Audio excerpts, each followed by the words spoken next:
Welcome everyone to Monday Match Analysis Classics. I'm Gill Gross, here to break down the 2012 Australian Open final between Rafael Nadal and Novak Djokovic. You ask, I deliver. This was the overwhelming favorite whenever I posed the question, what matches do you want me to go over? I did it on my last video with Steve Flink in the comment section. I also did it on Twitter a while back. This is the match that people really want to see.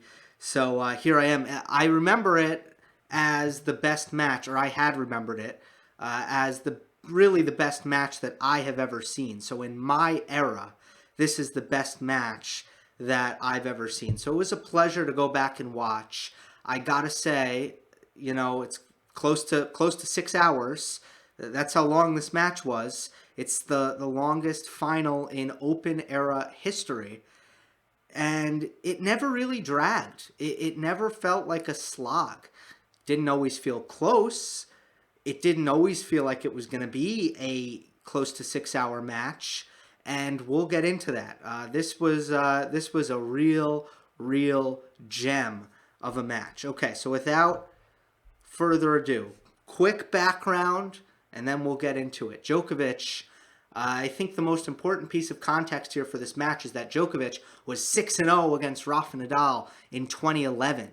So Djokovic beat Nadal in the Wimbledon final, took his #1 ranking, then went to New York, beat him in the final again. And, you know, in the end there, in the fourth set, it wasn't even close. I think it was 6-1 in the fourth set of the U.S. Open final. But 6-0. He beat him in, all of them were finals, all 6. Djokovic beat him in the Miami final, in the Indian Wells final, got him on clay before the French Open. So this was this unprecedented run by Djokovic. No one, including Federer, had ever done this to Rafael Nadal, winning 6 times in a row like this. Now, in terms of the tournament, both players, the top 4 seeds, made the semifinals. Nadal played Federer. He won in 4 sets. Djokovic played Murray. Andy Murray at this point had taken a huge leap. He was really good in 2012. And Djokovic took 5 sets to beat Andy Murray. 7-5 in the 5th. 4 hours, 50 minutes. Now, Nadal had 2 days to prepare for the final because the Australian Open, they don't play both semifinals on the same day. So Nadal had 2 days and Djokovic had 1 day. So Djokovic played the more physical semifinal, and he also played the or had less rest to prepare for the final. A lot of people were talking about that coming in. So Djokovic had Nadal's number. Nadal all summer, I'm sure, was thinking about what he needed to change in his game to beat Djokovic, and we'll get into that. And that sets the context for this final. Djokovic for his 5th slam, Rafa for his 11th. Let's get into it. So in the first set, a couple of storylines. One, you see Nadal serving big. And this was one of the areas that he knew he had to improve, he had to change against Djokovic. He just could not continue to roll his serving like he did for much of 2011. What happened, I believe, is that he served really big at the 2010 U.S. Open, hurt himself, and in 2011 he went back to really rolling his serving. And had a good year in 2011, but could not beat Djokovic, was not getting any advantage off of his serve. So immediately he's hitting his serve a lot bigger, trying to get up around 120, where he can hang around that 120 mark when he really tries, when he goes after it. So Nadal is immediately doing that. He realizes that he can't outgrind Djokovic anymore. 2-all. Deuce was the first animalistic rally of the match, and there will be plenty more of those, but these long, brutal rallies that really test each player's shot tolerance and endurance. 2-all at Deuce was the first one of those, and Nadal ends up winning that point. to get himself a break point. Break point number 2 for Djokovic, an easy backhand in the midcourt that Novak missed. So the first break goes to Nadal, but Djokovic breaks back at 4-3. He picked on Nadal's backhand in that game a few times. Nadal dumped a forehand into the net on break point. That brings us to 4-all in the first set. It felt at this point like Nadal was the more solid player. Djokovic was having trouble. This was Novak's probably his worst set in terms of level. The court seemed to be playing slow, and Djokovic just didn't, his forehand kept flying long on him. It seemed like he was having trouble hitting through the court, hitting Nadal. He's so fast, and for some reason, the court, to the naked eye, was playing slower in the first set than it did to the rest of the match. That might have been because Djokovic had trouble just getting his body loose, where he was not hitting as clean, not hitting as big, and that made the court look slower. Whatever it was, as hard as Djokovic ended up overhitting on a lot of forehands and made a lot of unforced errors in this set. And it seemed like the reason for that was Nadal's speed and Djokovic unable to hit through the court. Another key is Nadal's forehand. And it's particularly his ability to, 1, go down the line as soon as possible, and 2, hit his inside-out forehand, which was his most important shot throughout this match. That's the shot that he feels most comfortable flattening it out, and he naturally hits through it. So one of the major keys is Nadal's footwork, his ability to run around that backhand, hit the inside-out forehand when Djokovic goes high loopy to the Nadal backhand. In 2011, Djokovic had a lot of luck pushing Nadal back into that backhand corner with the high loopy forehand cross court when he's defending. So look, he tries to do it here, but Nadal cheats to his left, takes the ball on the rise, high, inside out, and that's a winner. Look at this chart here. All of Nadal's winners in the first set, pretty much with the exception of one, is to Djokovic's forehand side, because the 2 shots that are working for him is his down the line forehand and his inside out forehand. Nadal's forehand was a lot better than Djokovic's forehand in this set, and Nadal served well, which we'll get into a little bit more. So at 6-5, Nadal gets to 40-15 with some. You know what? Let me go back a sec to 5-all. At 5-all, some longer rallies go to Nadal. He's using the slice backhand really effectively, and I want to show you this pattern. And then at the end, Nadal misses the same mid-court backhand down the line that he surrendered the first break with. But I want to show you this pattern here. Nadal using the slice. Okay? And I know I've pointed this out before. Federer does it really well. But if you give Nadal if you give Djokovic a lot of pace to his backhand, you let him hit on the rise, you let him redirect your pace, he's basically hitting lasers at you and giving you no time. If you slice it low to Djokovic's backhand and make Novak create all the pace, you're going to get a more hittable ball. So when Nadal uses this slice down the line to Djokovic's backhand here, he's going to get a hittable ball. Now he can rip the forehand down the line. And Nadal is constantly trying to be aggressive throughout this set, fighting against his instinct. I cannot grind out Djokovic. And that is evident in the way he's going after his forehand and going after his serve.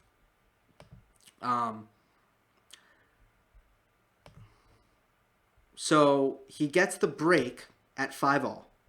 Then at 6-5, 40-15, beautiful, aggressive play. And then when he gets up to 40-15, he goes back to his instinct. And he lays 2 serves in the box. He's not aggressive with his serve. And Djokovic just, he punishes 2 returns. Puts them right on the baseline. Follows it up with aggressive play. Back to deuce. And then it's almost like Nadal snaps back into the aggression. And for the final 2 points, Nadal hits a great cross-court backhand and a body serve service winner. First set, Nadal, 7-5. It took an hour, 20 minutes. It was pretty competitive. It was the scratchiest set of all of them. Both players, Nadal and Djokovic, made a lot of errors. I think it was better for Nadal to make errors because he was playing offensive like he needed to. But 19 unforced errors by Djokovic. That's too many. That's way too many for him. The body serve worked really well for Nadal, is the last point I want to make about this set. Both on the ad side and the deuce side. That's one of the things that's going to change about this match. The body serve was actually his... the body serve on the deuce side, if you look at the stats from the Tennis Abstract Match Charting Project, was actually his best serve all match. And it was really good in the first set. Same with the ad side. That changes. For the rest of the match after the first set, the body serve on the ad side is a complete and total utter disaster serve for Nadal. I think it works maybe twice for the rest of the match, and he keeps going to it a fair amount. But Djokovic would just slide out of the way and hit and find forehands, and it was a disastrous serve. So that body serve stops working. And Nadal only wins 47% of points when he goes to the body serve on the ad side for the match. I can't go set by set. Mind you, I think it was a lot higher in the first set. So you can imagine how ineffective that serve became. That's one thing that changes about this match. Okay, in the second set, I start to notice one pattern with Nadal, and one of the things I'd like to point out is about the slice, because I want to be balanced here, and I just showed you a point where how sometimes Nadal can use it to his advantage. But for the most part, Nadal's slicing was not good in this match, and early in the second set, I made a note to myself that Nadal has this really awful kind of floating slice. Sometimes it just doesn't come off his racket correctly. This is one of those examples, second point of the second set, where he just floats a slice mid-court and Djokovic is easily able to make a forehand out of it and hit it inside out. So for the most part, Nadal going to the backhand slice was not a good thing. In fact, when in points that Nadal sliced his backhand, he won 54 of them. He lost 74 of them, which is, that's generally going to be below 500 because sometimes you slice for defense, but not that below 50%. So it was really not a good play for Nadal. If you're going to ask me, oh, Gill, you were watching Rafa in 2012. What's the main thing he improved? The first thing I'll tell you, his backhand slice is way better now, and it really hurt him in this match at times.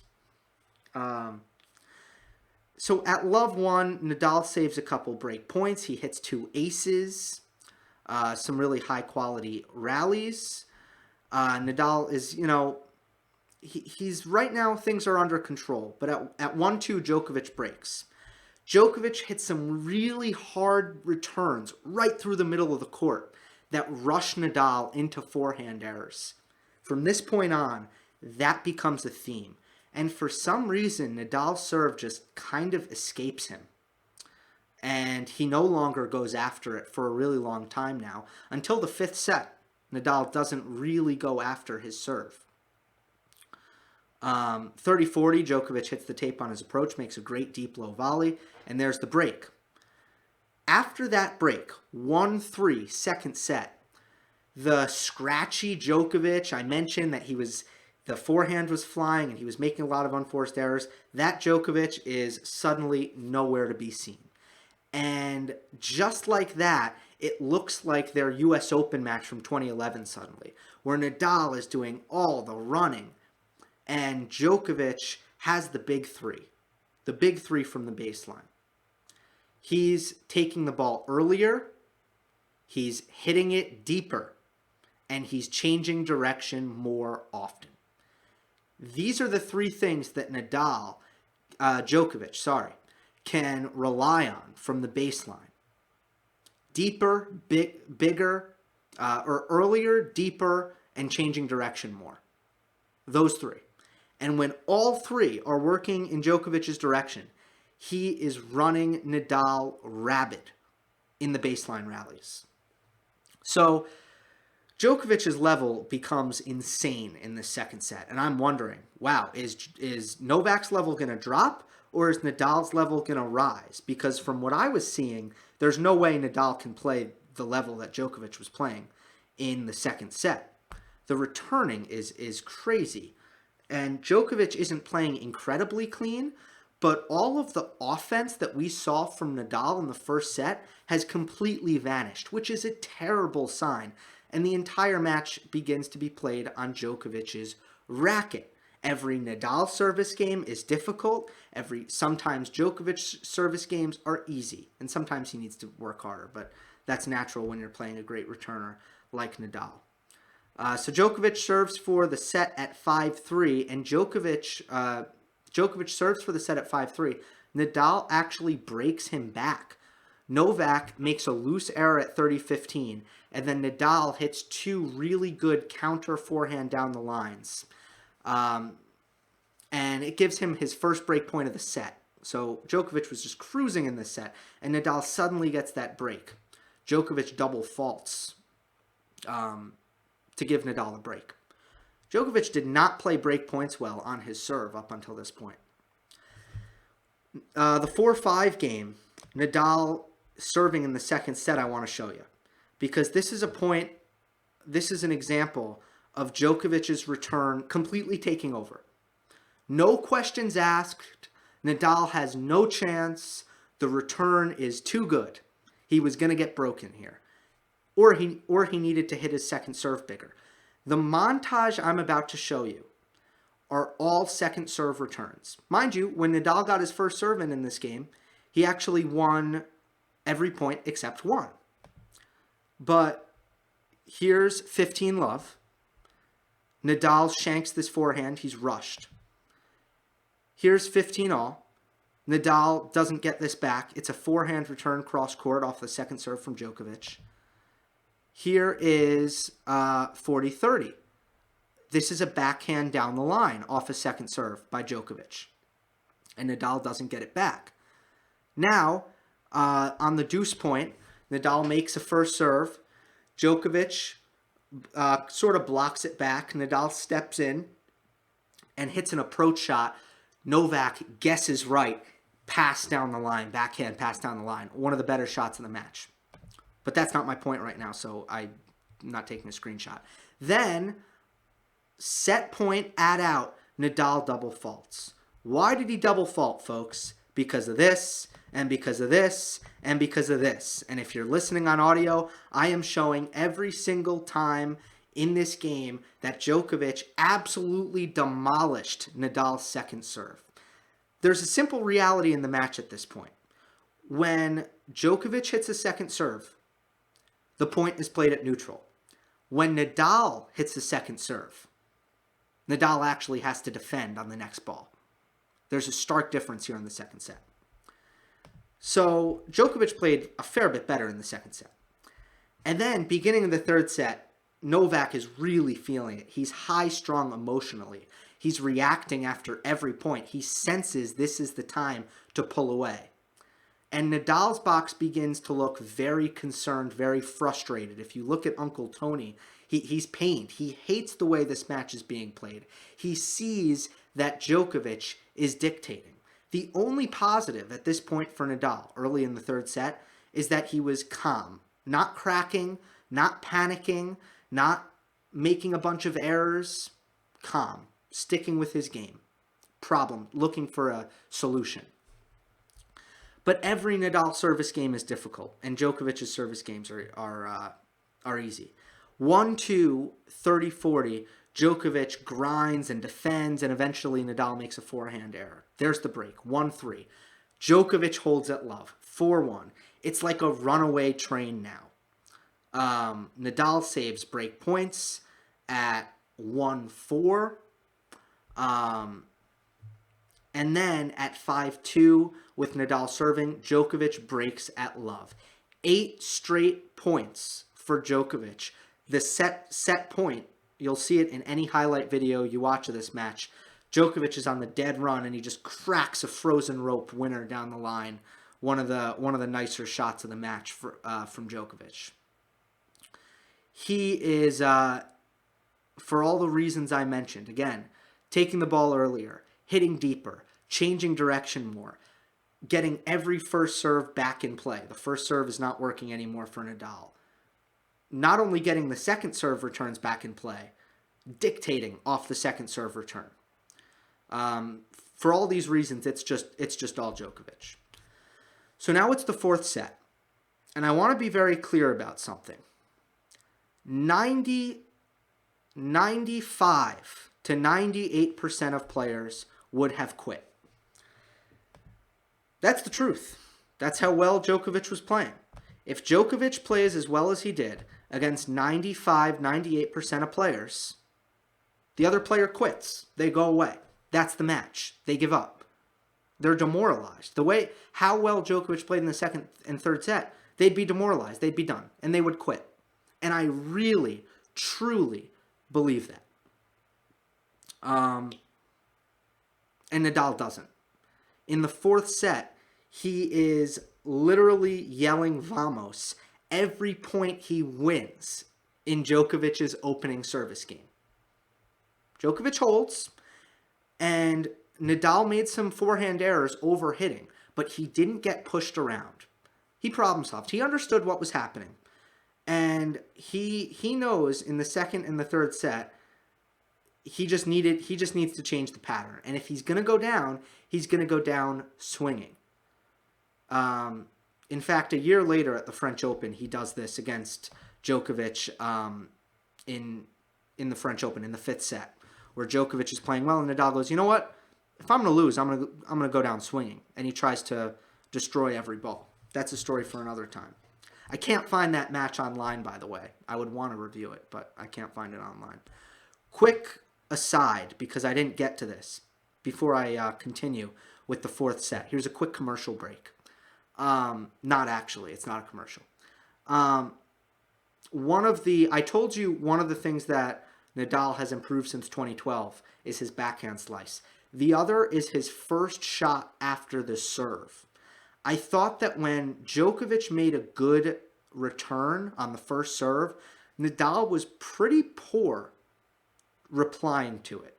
And I thought that his technique has gotten better after his serve, where I think he's reacting quicker, getting ready quicker, because a fair bit of this happened. I'm showing it on YouTube, where Djokovic would hit this deep return, and Nadal would be awkward off the first ball. He'd be off balance. He'd be trying to fight it off. I mean, look at that finish here.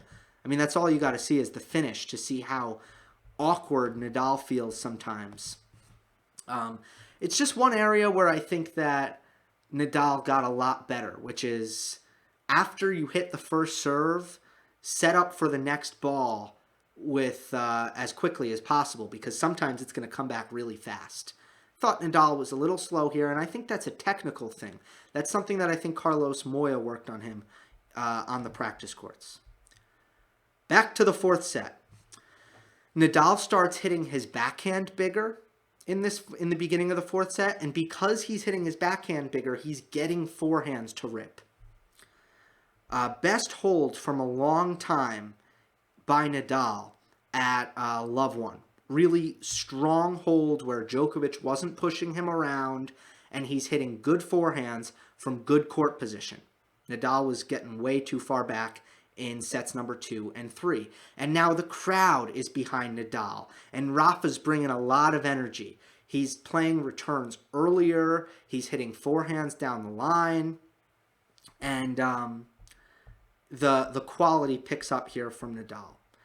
At 2-3, 30 all, Nadal uses his legs to find an inside-out forehand. Great footwork, which I marked down. And this is what he has. This is what Nadal has to work with. Is this shot right here. Novak has every shot in the book. maybe over Nadal. But he does not have the big forehand. Nadal hits his forehand bigger. So this is what Rafa needs to do. He needs to take every opportunity in this match to use his legs to find a forehand and to hit it massive inside out. And he starts doing that in the fourth set a lot better. Because Djokovic, again, he's got a lot going for him. It's still an X's and O's nightmare, which I've gone over here. 3-4, Nadal digs himself out of trouble. And this is worth taking a second because it's 3-4, 15, it's 3-4 love 40. At this point, it looks like Djokovic is definitely going to break serve, and he's 5 points away from winning this match in 4 sets. Again, 3-4, Djokovic up 2-1. Love 40, backhand slice down the line, back-to-back inside-out forehands. The second one is a winner. 15-40, service winner. 30-40, Nadal neutralizes, he hits a neutralizing backhand down the line, and Djokovic was positive he was going cross-court, and it just wrong-footed Djokovic, and it was actually a winner. At deuce, Nadal hits an ace, and at in, Nadal hits a service winner. The serve comes through. It would not have happened in 2011, but all the work that Nadal put in the summer, it came through in this game. The serve came through. Lawnmower celebration from Nadal after that hold. Huge energy from the crowd. And Djokovic at this point was down to 5 for 16 on break points. He was really outplaying Nadal here, but Rafa was just hanging in there by a thread. A lot of heart, a lot of determination, a lot of running, a lot of defense.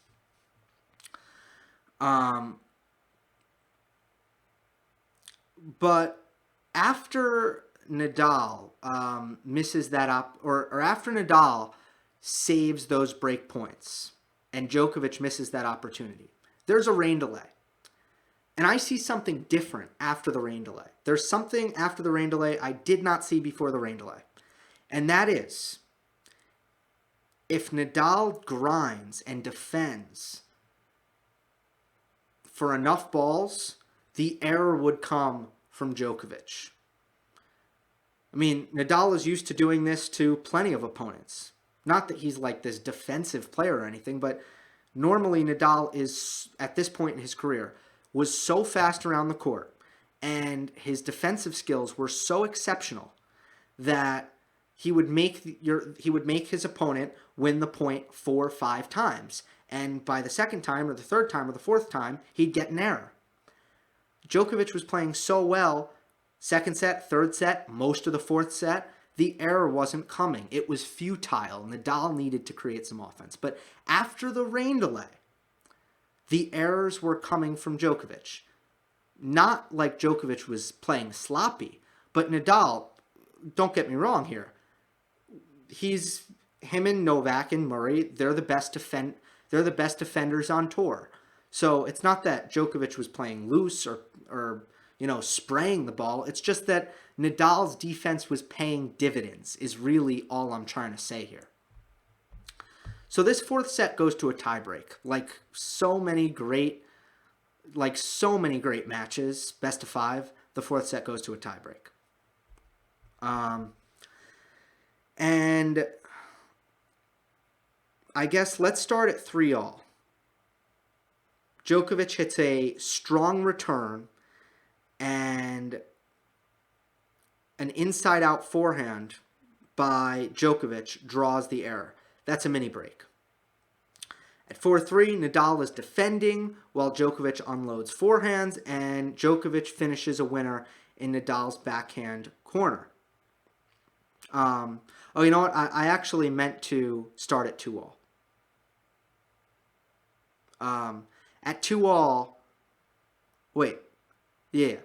At 2-all, Nadal makes a forehand unforced error.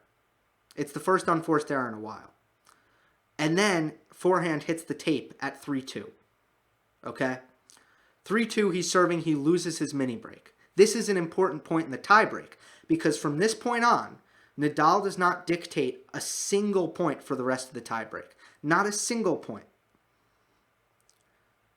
He gets a service winner at 5-all. Again, Nadal's serve kind of comes back in the clutch and helps him.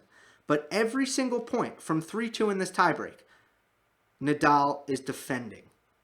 And again, with pure determination and effort and athleticism and defense, Nadal wins this fourth set tiebreak. At 4-5, it's a great defensive slice, low middle. Djokovic nets the approach forehand. At 5-6, Nadal defends forehand cross court. Djokovic pulls a forehand inside in wide. You can go back and watch the highlights. Countless points in this fourth set tiebreak were all about Nadal's defense. Now we go to the fifth set. And at this point on, I'll just take a little pause and say this match was basically defined by Nadal hanging on by a thread. Although Djokovic, as soon as Djokovic wasn't scratchy in the first set, as soon as his level wasn't scratchy, he was getting the better of the play. Heart, determination, Nadal was able to hang around and tough out the fourth set. But in the fifth set, something very, very interesting happens. And it's exactly why Nadal fought so hard every single point up to this point. Because Nadal trusted his fitness and knew that if he hung around long enough, remember, Djokovic coming off the 4-hour, 50-minute semifinal against Murray with only 1 day rest, Nadal probably thought that he could last longer than Djokovic. And what do you know? At 1-2, Love 15? Where is it? No, it's actually at Love All. No, that's impossible because I'm looking at the scoreboard. Okay, I think it's at Love 15.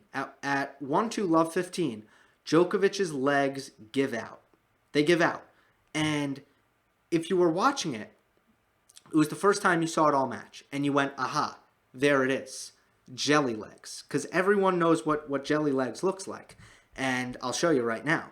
Djokovic running forehand, okay? Look how narrow his base is, right? If Djokovic has his legs from under him, he's going to have a wider base and he's going to have some support on the outside of his weight distribution. But really what's going to happen is Djokovic's legs are going to slide out from under him. So look at the finish. That's where you can really see where he's off balance, where Djokovic just has no legs on the running forehand. You see this motion right here? I'll go back and forth. That's not what it's supposed to look like from Djokovic. So suddenly, Novak has lost his legs early in the fifth set, and it's like, oh my God, Nadal has this. And I remember watching this live. I thought, oh, Nadal's going to win. He did it. He hung around long enough for Djokovic to get tired, to lose his legs, and now Nadal is going to get rewarded for his unbelievable effort and his unbelievable fitness. And I think he's in the driver's seat here. Novak's movement looked stiff from that point on for a little bit. And Nadal just looked fresh as a daisy somehow. At 2-3, Nadal breaks in the fifth set. 2 unforced errors by Djokovic for 30-all. Then at 30-all, Nadal digs in, defends, and Djokovic misses an inside-out forehand. That's an important point. Do I have that point? Let's see. Yes, I do. I have that point. Watch Nadal defend here. All of these screen grabs are just Nadal contact points. 1, 2, 3. That one's a neutral ball. He's not really on the run. Back on the run on the forehand side. 4.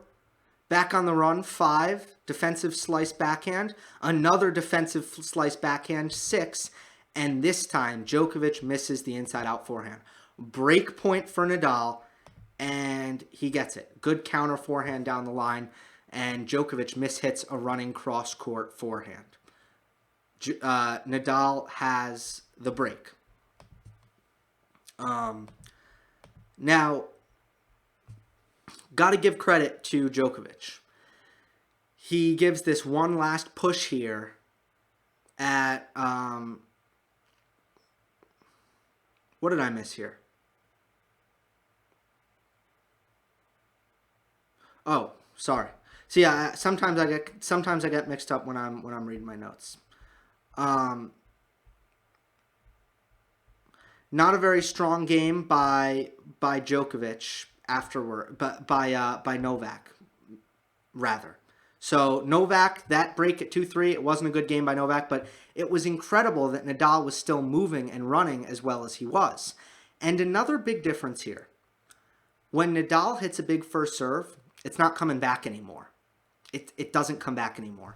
A fair bit of spring is required from Djokovic's legs to return first serves as well as he normally does, and that isn't happening anymore. So Nadal is rewarded for big first serves. At 4-2, Djokovic breaks back. 30-15 is a point that all Nadal fans are familiar with. Because right now Nadal, again, he's got a lead in this game, and I'm showing you this volley from Djokovic. See how he's like straight-legged, spread out. He's kind of lunging, but it's like a straight-legged lunge. He had no legs. He didn't get down for this volley. Pops it up. Nadal has an easy backhand, open court for 40-15, and he hits it wide. All Nadal fans know this shot. That made it 30-all.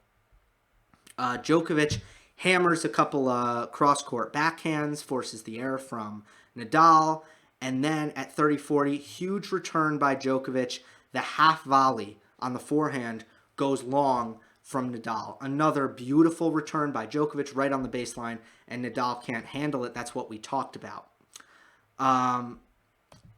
And as soon as Novak gets the break back, he snaps back into it physically.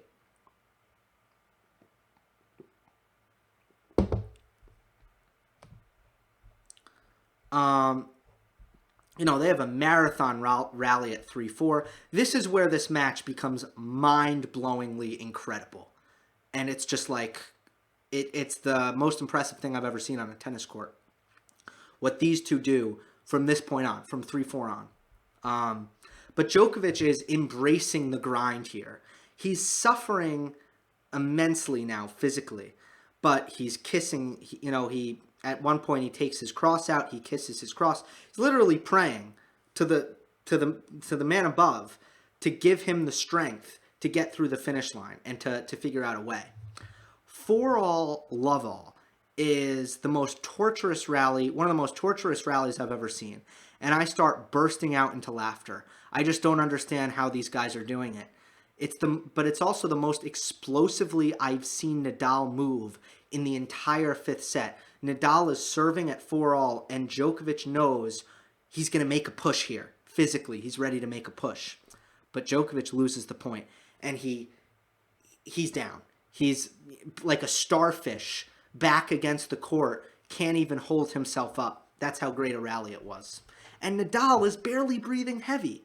It's a little bit, but Djokovic is sucking wind, mouth wide open. And Nadal looks fine. It was unbelievable, Nadal's fitness in this match. And Nadal does have to save a break point at 4-all. He hits a service winner. Djokovic digging in, doing a lot of running in that game, and Nadal still holds. So I thought it would be a dangerous game at 4-5 for Djokovic. But Novak has the ability, when he doesn't quite have his legs, to still hold serve without having to do too much moving.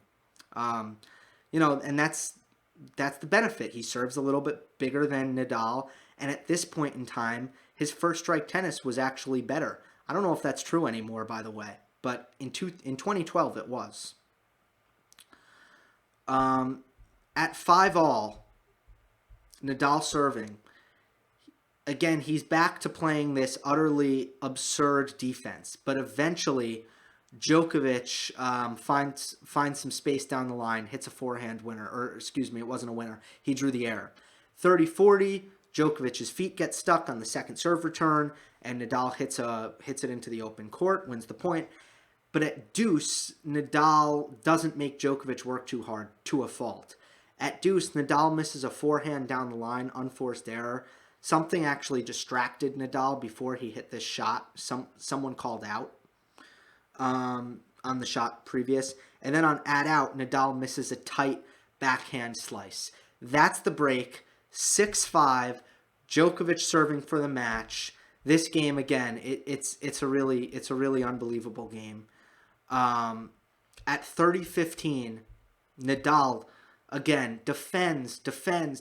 He's still running. I don't know how, and he pops up a defensive slice lob on the backhand side, and we get a Djoko smash. I don't even know how to pronounce it.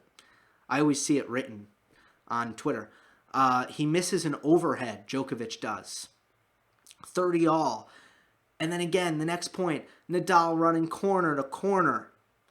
And then eventually Nadal takes the offense, hits a backhand down the line, forces an error, and it's break point. I can't believe it.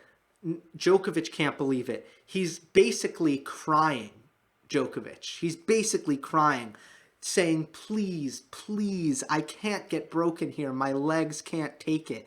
He is literally... You can go back and watch. I'm not joking. He is literally praying after every point here. He is praying after every point.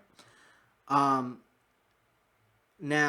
Djokovic hits a backhand cross court on the rise, forces an error.